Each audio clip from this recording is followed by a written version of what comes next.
কেমন আছো বন্ধুরা তোমরা সবাই? আশা করি সবাই খুব ভালো আছো, আর আমিও খুব ভালো আছি। শুরু করছি একটা নতুন ব্লগ, একটা রান্নার ভিডিও নিয়ে চলে এসেছি তোমাদের কাছে।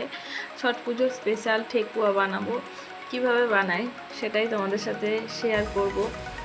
তো নিয়ে নিয়েছি এখানে 200 গ্রাম সুজি আর 1 কিলো মতন ময়দা।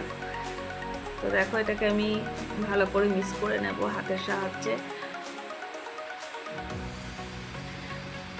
পরিমাণটা লাগছে 1 কিলো ময়দাতে 200 গ্রাম সুজি ও 500 চিনি ব্যবহার করেছি আমি এখানে।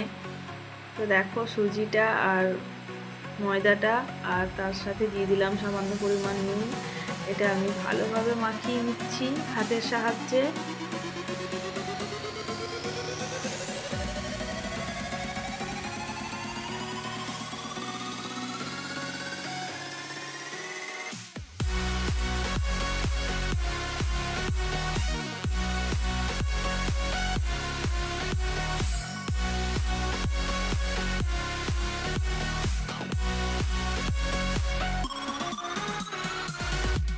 তো দেখো, এরপর এর মধ্যে আমি দিয়ে দিয়েছি সাদা তেল দিয়ে ভালোভাবে ময়দা আর সুজিটাকে মাখাতে হবে।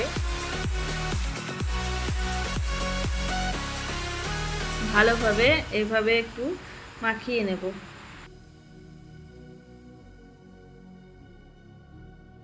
দেখো, ময়াম দেওয়ার পর ঠিক এইরকম হবে আর কি মাখানোটা। বুঝতেই পারছো যে কতটা সুন্দরভাবে আর কি ময়দাটা মাখানো হয়েছে। এবার আমি দিয়ে দেব এর মধ্যে চিনি, 500 গ্রাম মতন চিনি দিয়ে দিয়েছি এর মধ্যে। তারপর আর কি ভালোভাবে এটাকে আবার আমি হাতের সাহায্যে মিক্স করব। দেখো, আবার আমি মাখিয়ে নিচ্ছি।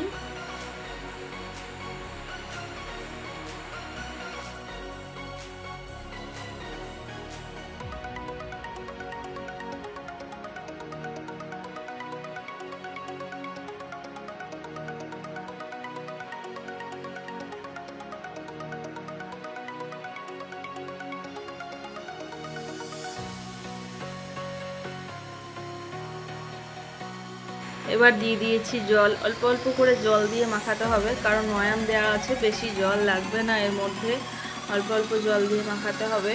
তো আমি এই দেখো একদিকে মাখাতে শুরু করে দিয়েছি, এক হাত দিয়ে করছি আর কি, খুব অসুবিধা হচ্ছে, এক হাতে ফোন ধরে আছি।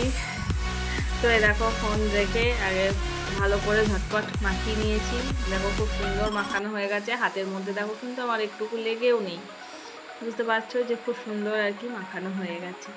তো এবার আমি এটাকে মানে রেস্টে দেওয়ার কোনো ব্যাপার নেই, সঙ্গে সঙ্গে মাখিয়ে সঙ্গে সঙ্গেই করতে হবে, কারণ চিনিটা আছে, গলে গেলে নরম হয়ে যাবে। এতেই আমার করতে করতে একটু চিনিটা নরম হয়ে গেছিলো।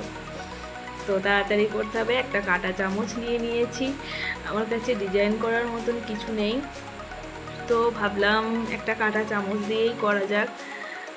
হাতের কাছে আর সেরকম কিছু পাইনি আসলে, আরও হয়তো বুদ্ধি খাটালে আরও হয়তো কিছু একটা বেরোতো, কিন্তু সে সময়টাও আমি পাইনি। এদিকে রান্না বান্না করে করতে বসেছি, মেয়ের চান করানো খাওয়ার টাইম হয়ে গেছে, তো তাড়াতাড়ি করতে হবে ঝটপট করে, ওর জন্য আর কি বসে পড়েছি। আর আমার মেয়েও দেখো আমার সাথে ঠেকুয়া বানাবে, ও বলছে আমিও বাড়ি করতে, মা আমিও করবো। আচ্ছা ঠিক আছে কর।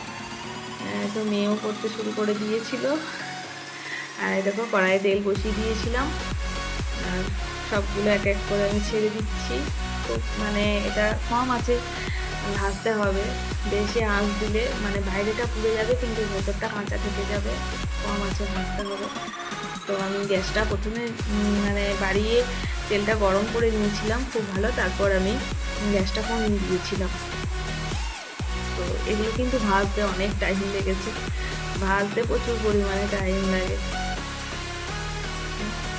তাই দেখো করছি ঝান্নার সাহায্যে, মানে এগুলোকে ঠিক মতন উল্টানো যাচ্ছে না, তো খুন্তির সাহায্যে উল্টাচ্ছি। প্রথমে ঝান্নাটা নিয়ে ভাবলাম হয়ে যাবে, তারপর দেখলাম না, হচ্ছে না।